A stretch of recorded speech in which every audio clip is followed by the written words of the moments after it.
അസ്സലാമു അലൈക്കും. Welcome back to Visal media. ഞാൻ ഫക്രുദ്ദീൻ. കഴിഞ്ഞ ദിവസം ഒരു സുഹൃത്ത് എനിക്ക് വിളിച്ചു. ആ സുഹൃത്ത് പങ്കുവച്ച അനുഭവം പ്രിയപ്പെട്ട രക്ഷിതാക്കളെ നിങ്ങളൊന്ന് കേൾക്കണം. ഒരു ഇരട്ടകളായ രണ്ടാളുകൾ, ഇവർ രണ്ടുപേരും കല്യാണം കഴിച്ചത് ഒരു ദിവസമാണ്. ഒരു ദിവസം കല്യാണം കഴിച്ചിട്ട് ഇവർ ഭാര്യമാര് പ്രസവിച്ചത് 2-3 ദിവസത്തിന്റെ ഗ്യാപ്പിലാണ് ഇവർ പ്രസവിക്കുന്നത്. രണ്ടുപേർക്കും 2 കുട്ടികളും 2 പെൺകുട്ടികളുണ്ടായി. ഒരുത്തിൻ്റെ പേര് നമുക്ക് തൽക്കാലം ഫാത്തിമ എന്ന് വിളിക്കാം, മറ്റേ പേര് ഹിബ എന്നാണ്. പേരൊക്കെ താൽക്കാലികമാണ്. ഈ 2 കുട്ടികളും വളർന്നു. അങ്ങനെ ഇവരെ മക്കളെ ചേർക്കുന്ന സമയത്ത് ഹിബ എന്ന പേരുള്ള കുട്ടിയെ ചേർത്തത് ഒരു ക്രിസ്ത്യൻ മാനേജ്മെന്റ് സ്കൂളിലാണ്. ഫാത്തിമനെ ചേർത്തത് ഒരു മുസ്ലിം മാനേജ്മെന്റ് എന്ന CBSE സ്കൂളാണ്. ക്രിസ്ത്യൻ മാനേജ്മെന്റ് സ്കൂളിൽ തല മറക്കാനൊന്നും പാടില്ല. എല്ലാവരും ഒരേപോലെ യൂണിഫോം ഇട്ട് വരണം. മുടിയൊക്കെ ഇങ്ങനെ പിന്നിക്കെട്ടി റിബണൊക്കെ കെട്ടിയിട്ട് വരണം. മുസ്ലിം കുട്ടി മറ്റേ ഈ ഫാത്തിമ എന്ന പേരുള്ള കുട്ടി പഠിച്ചത് ഒരു മുസ്ലിം മാനേജ്മെന്റ് നടത്തുന്ന CBSE സ്കൂളാണ്. രണ്ടും CBSE സ്കൂൾ തന്നെയാണ്. 2 കൂട്ടരും പഠിച്ചു. 5ാം ക്ലാസ് 10ാം ക്ലാസ് രണ്ടും നല്ല രീതിയിൽ പഠിച്ചു വന്നു. 2 പേരും CBSEയിൽ എത്ര 9, 7 A+, 8 A+കളാണ് കിട്ടിയത്. അങ്ങനെ ഇവർ +2 പഠിച്ചു. +2-ലൊക്കെ നല്ല മാർക്കോട് കൂടി പിന്നീട് അവർ ജെയ്ക്ക് ചേർന്നു. അങ്ങനെ നല്ല രീതിയിൽ പാസ്സായി. ഒരു കുട്ടി, അതായത് ഈ ഫാത്തിമ എന്ന പേരുള്ള മുസ്ലിം മാനേജ്മെന്റിൽ പഠിച്ചൊരു കുട്ടി നല്ല മഫ്തിയൊക്കെ ധരിച്ച് അതിസുന്ദരമായിട്ട് വിശുദ്ധ ഖുർആനൊക്കെ പഠിച്ചെന്ന് പറഞ്ഞാൽ ആ CBSE സ്കൂളിൽ പഠിക്കുന്ന ഒരു മുസ്ലിം മാനേജ്മെന്റ് ആയതുകൊണ്ട് ആ കുട്ടി സ്കൂളിൽ പഠിക്കുമ്പോൾ മുസ്ലിം കൾച്ചറുകൾ പഠിച്ചു. എത്രത്തോളം എന്ന് വെച്ചാൽ ആ CBSE സ്കൂളിൽ മയ്യത്ത് കുളിപ്പിക്കാനുള്ള പരിശീലനങ്ങളുണ്ട്, വിശുദ്ധ ഖുർആന്റെ ആശയങ്ങൾ പഠിപ്പിച്ചു കൊടുക്കുന്നുണ്ട്. അത്യാവശ്യം ഒരു മതബോധത്തോടെ പഠിക്കാനുള്ള +2 വരെ ആകുമ്പോഴേക്കും അത്യാവശ്യം ഒരു റമദാനിക്ക് ഒരു തറാവീഹിന് ജമാഅത്തായിട്ട് നിസ്കരിക്കുമ്പോൾ ഇമാമായി നിൽക്കാനുള്ള ഒരു ക്വാളിഫിക്കേഷൻ പോലും ആ കുട്ടികൾക്ക് കിട്ടുന്നുണ്ട്. തൊട്ടപ്പുറത്ത് അതേ സഹോദരൻ്റെ മകൾ ഹിബ പഠിക്കുന്നത് ഒരു ക്രിസ്ത്യൻ മാനേജ്മെന്റ് സ്കൂളാണ്. അവിടെ തട്ടം ധരിക്കാൻ പാടില്ല. അങ്ങനെ ആ നിയമത്തെ പാലിച്ചുകൊണ്ട് ആ കുട്ടി അവിടെ പഠിച്ചു വളർന്നു. അതിന് തട്ടത്തിനോടെ വിരോധമായി. അങ്ങനെ വിശുദ്ധ ഖുർആൻ വീട്ടിൽ വന്നാലും, കാരണം നമ്മളെ മക്കളെ നമ്മൾ എവിടെ പഠിപ്പിക്കുന്നോ അതേ കൾച്ചറിലേക്ക് ഈ മക്കൾ വരുള്ളൂ. നമ്മൾ വെറും ദുനിയാവും ഭൗതികതയും നല്ല നിലവാരമൊക്കെ നോക്കിയിട്ട് എത്ര സ്കൂളുകൊണ്ട് ചേർക്കുമ്പോൾ ആലോചിക്കുക, അവിടെ നിന്ന് കൊടുക്കുന്നതേ അവിടെ നിന്ന് കിട്ടുള്ളൂ. അപ്പോൾ ഒരു കുട്ടി, ഒരേ കുടുംബത്തിൽപ്പെട്ട 2 കുട്ടികൾ 1-2 ദിവസങ്ങൾക്ക് വ്യത്യാസത്തിൽ ഒരേ ചോരയിൽ പിറന്ന 2 കുട്ടികളാണ്. ഫാത്തിമ ഈ രീതിയിൽ പഠിച്ചു വളർന്നു വന്നു, ഹിബ ഈ രീതിയിൽ പഠിച്ചു വളർന്നു. ഹിബ നല്ല ജോലിയൊക്കെ വാങ്ങിയിട്ട് ഉത്തരേന്ത്യയിൽ എവിടെയാണ് നല്ലൊരു ജോലിയൊക്കെ ചെയ്യുന്നുണ്ട്. ഇതിൽ ഫാത്തിമ നിലവിൽ ഗൾഫിലാണ്. ഒരു ഇന്റീരിയർ ഡിസൈനറായിട്ട് ഫാത്തിമ ഗൾഫിൽ ജോലി ചെയ്യുന്നുണ്ട്. 2 കൂട്ടരും ഹാപ്പി ആയിട്ട് പോകുന്നു. ഇതിനിടയിലാണ് ഒരു അപകടം സംഭവിക്കുന്നത്. 2 കൂട്ടരുടെ ഐഡിയോളജിയും വ്യത്യാസമുണ്ട്. മതപരമായ ആശയങ്ങളോടോ അല്ലെങ്കിൽ അങ്ങനെയൊന്നും ചിന്തിക്കുന്ന ഒരാളല്ല ഹിബ. കാരണം അവർ വളർന്നത് അങ്ങനെയാണ്, പഠിച്ചത് അങ്ങനെയാണ്. കുറച്ചും കൂടിയും അവർക്കൊരു ആവേശമുള്ളത് ക്രിസ്ത്യൻ വിശ്വാസങ്ങൾ കാണുമ്പോഴാണ്. കാരണം അവളൊരു ക്രിസ്ത്യൻ സഭയുടെ കീഴിൽ സ്കൂൾ പഠിച്ചതുകൊണ്ട് അവിടെ എപ്പോഴും പ്രാർത്ഥിക്കുന്നുണ്ടാവും.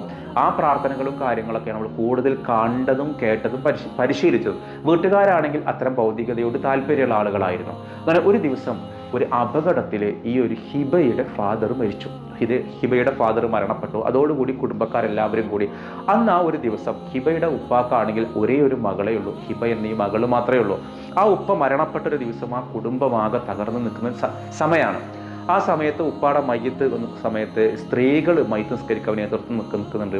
അങ്ങനെ ഉപ്പാടെ മയ്യത്ത് പള്ളിയിലേക്ക് കൊണ്ടുപോവാണ്. സ്ത്രീകൾ മയ്യത്ത് നിസ്കരിക്കാൻ വേണ്ടി നിൽക്കുന്നുണ്ട്. ആ സമയത്ത് ആ മയ്യത്തിന് ഇമാമായിട്ട് നിന്നത് ആരാണ്? ഈ ഫാത്തിമ എന്ന സഹോദരൻ്റെ മകൾ. കാരണം അവൾക്ക് ഖുർആൻ ഓതാൻ അറിയാം, മയ്യത്ത് നിസ്കരിക്കൽ എങ്ങനെയെന്നറിയാം. സ്വന്തം പിതാവ് മരണപ്പെട്ട സമയത്ത് ആ പിതാവിന് വേണ്ടി മയ്യത്ത് നിസ്കരിക്കാൻ നേതൃത്വം കൊടുക്കാൻ എന്തുകൊണ്ടാണ് ഹിബ എന്ന് പേരുള്ള പെൺകുട്ടിക്ക് കഴിയാതെ പോയത്? കാരണം ഹിബ അത് പഠിച്ചിട്ടില്ല. ഹിബ എവിടെയാണ് പഠിച്ചത്?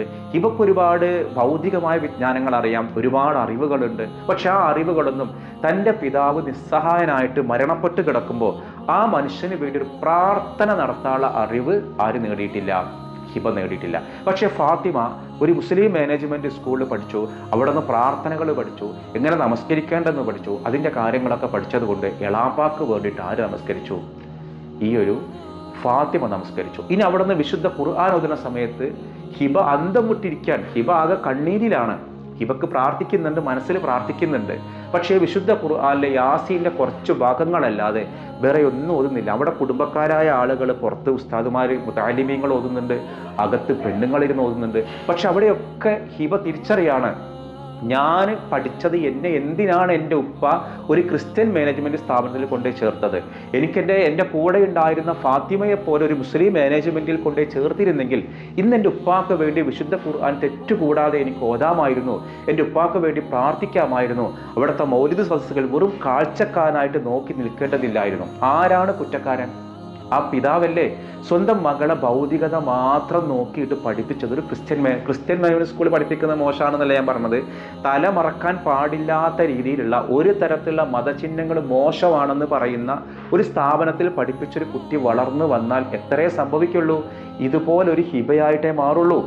അങ്ങനെ ആ ഹിബ ആര് തന്നപ്പോഴും ഹിബക്ക് ആലോചിക്കുന്നത്, ഞാൻ എന്താണ് നേടിയത്? എൻ്റെ പിതാവ് ഇത്രയും കാശ് കൊടുത്ത കാരണം ഒരു വർഷം എന്നെ +2 വരെ ഞാൻ CBSE പഠിച്ചത്. ആ +2 വരെ CBSE പഠിക്കുന്നത് എനിക്ക് വേണ്ടി എൻ്റെ ഉപ്പ ചെലവഴിച്ച തുക വളരെ വലിയൊരു തുകയാണ്. എന്നെ ചെറുപ്പത്തിൽ ഈ പ്രാർത്ഥനയ്ക്കും എൻ്റെ ഫാത്തിമയെ പോലെ എൻ്റെ സഹോദരിയെ പോലെ സ്വന്തം ഉപ്പ മരണപ്പെട്ട് കിടക്കുമ്പോൾ അവർക്ക് നിസ്കരിക്കാൻ വേണ്ടിയുള്ള അറിവ് എനിക്ക് തന്നിരുന്നെങ്കിൽ എന്നിട്ട് ഉപ്പാക്ക് വേണ്ടിയിട്ട് ഞാൻ നമസ്കരിക്കുമായിരുന്നില്ലേ, വിശുദ്ധ ഖുർആനോതുമായിരുന്നില്ലേ, പ്രാർത്ഥിക്കുമായിരുന്നില്ലേ? ഹിബയുടെ ഉള്ളിൽ വല്ലാത്തൊരു സങ്കടം തോന്നി, എൻ്റെ ജീവിതം പാഴായിപ്പോയല്ലോ. അപ്പോൾ നമ്മുടെ മക്കളെ നമ്മൾ സ്കൂളിൽ ചേർക്കുമ്പോൾ ആലോചിക്കുക, നമ്മുടെ സംസ്കാരത്തോട് യോജിക്കുന്ന സ്കൂളല്ലേ അവിടെ ചേർക്കണ്ട. എന്തിനാ വാശി പിടിക്കണത്? സ്കൂളിൽ തട്ടമിടാൻ അനുവദിക്കാത്തൊരു സ്കൂളാണ്, അവിടെ എൻ്റെ കുട്ടിക്ക് തട്ടമിട്ട് സ്കൂളിൽ പോകണമെന്ന് പറഞ്ഞ് വാശി പിടിക്കണ്ട. വേറെയും ഒരുപാട് സ്കൂളുകളുണ്ട്, അവിടെ കൊണ്ടുപോയി ചേർക്കുക. അപ്പോൾ ഈ ഒരു കുട്ടി നമ്മുടെ കൊച്ചി പള്ളുരുത്തിയിലെ വിവാദമായ ആ വിഷയത്തിൽ ആ സ്കൂളിലെ അവിടുത്തെ പ്രിൻസിപ്പൾ പറയുന്നുണ്ട്, ഈ കുട്ടി തുടക്കത്തിൽ വരുന്ന സമയത്ത് തട്ടമിട്ടാണ് വന്നിരുന്നത്. സ്കൂളുകാരത് വിലക്കി രക്ഷിതാവിനെ വിളിച്ചു കാര്യം 4 മാസം വരെ ഈ കുട്ടി തട്ടമിടാതെ വന്നിരുന്നു. പിന്നീട് ഈ കുട്ടി ഇസ്സത്തോടു കൂടി പറഞ്ഞു, ഞാൻ ആ കുട്ടിക്ക് വേണ്ടി പ്രാർത്ഥിക്കാമെന്നാണ്. ആ കുട്ടിയുടെ പേരും ഒരു ഫാത്തിമ എന്നാണ്. അള്ളാഹു ആ കുട്ടിക്ക് ഇസ്സത്ത് കൊടുക്കട്ടെ. കാരണം ആ കുട്ടി പറയുകയാണെങ്കിൽ മഫ്തയിട്ട് വരൂ, പൊന്നു മോളെ നീ ചെയ്യേണ്ടത് ഈ തല്ലും പിടിക്കോ വർഗീയതക്കൊന്നും എന്ത് ചെയ്യണ്ട, ഇടം കൊടുക്കണ്ട. നിനക്ക് ഇങ്ങനെ തട്ടമിട്ട് പഠിക്കാവുന്നൊരു സ്കൂളിൽ പോയി പഠിക്കുക. ഒരു CBSE ഫീസ് കൊടുക്കാൻ കഴിവുള്ള രക്ഷിതാക്കളായിരിക്കുമല്ലോ അവർ, അതുകൊണ്ടാണ് 2 മക്കൾ അവർ പഠിക്കുന്നത്.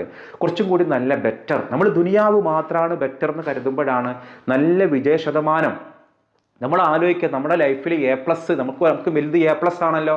A+ കിട്ടണമെങ്കിൽ പ്ലസിൻ്റെ മുൻപ് ആദ്യം ഒരു ലൈനാണ്, ഒരേ ഒരു വര, അത് മൈനസാണ്. അതിനെ ക്രോസ് ചെയ്യുമ്പോഴാണ് പ്ലസ് ആവുക.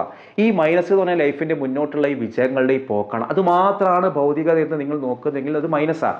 ക്രോസ് ചെയ്യുന്നൊരു വര നമുക്ക് പടച്ച റബ്ബ് മുകളിൽ, പടച്ച റബ്ബ് വേണം, മാതാപിതാക്കൾ താഴേക്ക് വേണം, ഇപ്പോഴാണ് ഇത് ക്രോസ് ആവുള്ളൂ. അപ്പോൾ നിങ്ങൾക്ക് ഭൗതികത മാത്രമാണ് ലക്ഷ്യമെങ്കിൽ നിങ്ങൾ ഇത്ര സ്കൂളുകളിൽ കൊണ്ട് ചേർക്കുക. അപ്പോൾ നിങ്ങൾക്ക് ഈ ഹിബയെ പോലെ ആവാം. ഞാൻ ഈ പറഞ്ഞ അനുഭവം റിയൽ ഒരു അനുഭവം ആട്ടോ.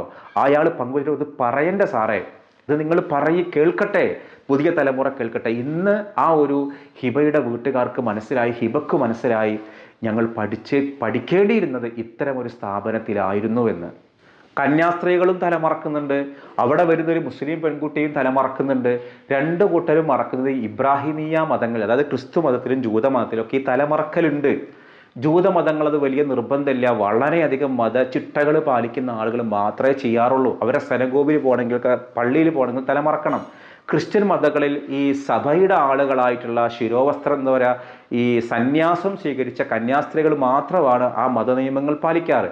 മുസ്ലിം മതങ്ങളിൽ എല്ലാവരും ചെയ്യണമെന്നാണ്, ചെയ്യണവരുണ്ട് ചെയ്യാത്തവരുണ്ട്. അപ്പോൾ ചെയ്യുന്നൊരു കുട്ടിയെ ഒരു നല്ല ഇബ്രാഹിമീയ മതവിശ്വാസികൾ പ്രോത്സാഹിപ്പിക്കല്ലേ വേണ്ടിയിരുന്നത്. സ്കൂളിൻ്റെ നിയമം അനുസരിച്ചിട്ട് ഓരോ ഭരണഘടന അനുശാസിക്കുന്ന നിയമമുണ്ട്, സ്കൂളുകാർക്ക് മതവേഷങ്ങൾ വേണ്ടാന്ന് വെക്കാനുള്ള അവകാശങ്ങൾ, അതൊക്കെ ശരി തന്നെയാണ്. പക്ഷെ ആ കുട്ടിക്ക് ഇസ്ലാമത വിശ്വാസപ്രകാരം ഇനിയൊരു ഹിബയാവാതിരിക്കണം എന്നുണ്ടെങ്കിൽ നല്ലൊരു സ്കൂളിൽ മോളെ കൊണ്ടുപോയി ചേർക്കുക, പഠിക്കുക. എന്നിട്ട് നല്ല കുട്ടിയുടെ ഫാത്തിമയെ പോലെ ആയിട്ട് നീ ഒരു നല്ല ഫാത്തിമയായിട്ട് മാറുക. ഇൻഷാ അല്ലാഹ് അത് ഉണ്ടാവും. നമ്മൾ കഴിഞ്ഞ വീഡിയോക്ക് ചോദിച്ചിരുന്നു വിശ്വാസപൂർവ്വം എന്നുള്ള ഒരു പുസ്തകം, ഒരു ആത്മകഥ ആരെഴുതിയതാണെന്നുള്ളത്.